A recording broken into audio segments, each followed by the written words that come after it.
భరించలేని కారం అహంకారం. వాడకం ఎక్కువైతే బ్రతుకు వాడిపోతుంది. బంధాలను బలి తీసుకొని భారం అవుతుంది. అప్పు చేయడం అంటే రేపటి సంపాదన ఈరోజే ఖర్చు చేయటం. మండిన కొవ్వొత్తి మనది కానట్లే గడచిన కాలము మనది కాదు. కాలం చాలా విలువైనది. డబ్బు కోసం మనిషి చేయని తప్పు లేదు, ఆడని అబద్ధం అంతకన్నా లేదు. అనిపించింది రాయటానికి, అనుభవిస్తూ రాయటానికి చాలా తేడా ఉంటుంది. ఎవరికి కూడా అత్యంత సన్నిహితంగా ఉండవద్దు. ఎందుకంటే వారి ప్రవర్తనలో ఏ చిన్న మార్పు వచ్చినా అది మిమ్మల్ని బాధిస్తుంది. బాధ మనిషిని బలవంతుడిగా చేస్తుంది.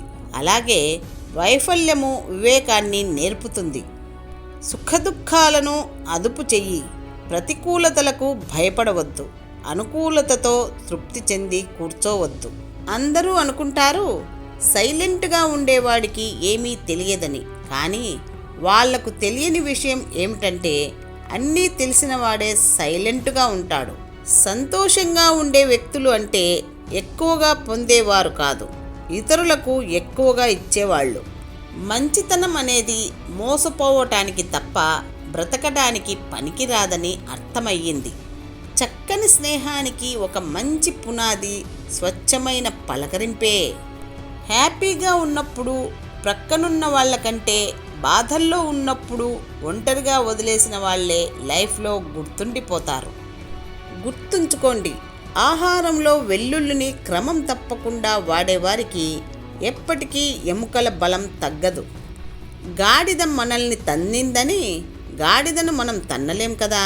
అదేవిధంగా దుష్టులు మనల్ని నిందించారని తిరిగి వారిని నిందిస్తే వారికి మనకి తేడా ఉండదు.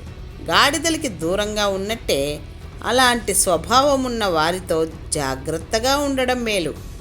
అవరోధాలను అధిగమించడమే జీవితం. సమస్యలు లేని జీవితం అంటూ ఉండదు.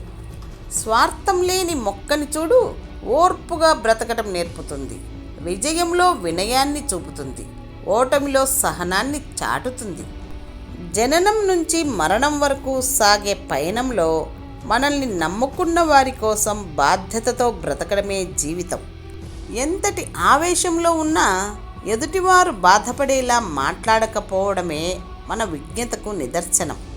మనిషి అవమానాలకు కృంగిపోకుండా ఆత్మస్థైర్యంతో ఉంటేనే విజయం వరించేది. ఒక్క నిమిషం నిర్లక్ష్యం చేయడం వలన కోల్పోయిన అవకాశం ఒక దశాబ్ద కాలం వేచి ఉన్న దక్కకపోవచ్చు. మన పెద్దల సంపాదన మనకు కలిసొస్తే భోగం, మన సంపాదన మనకు ఉపయోగపడితే యోగం. మనం సంపాదించింది కూడా మనం తినకపోతే రోగం.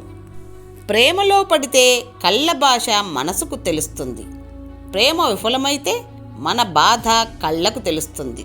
లాభం ఆశించి చేస్తే బిజినెస్ అంటారు, పుణ్యం ఆశించి చేస్తే దానం అంటారు, ఏమీ ఆశించకుండా చేసేదాన్ని హెల్ప్ అంటారు. నిన్ను కోరి వచ్చిన మనిషిని ఎప్పుడూ నిర్లక్ష్యం చేయకు. నిన్ను నిర్లక్ష్యం చేసే మనిషిని ఎప్పుడూ కోరుకోకు.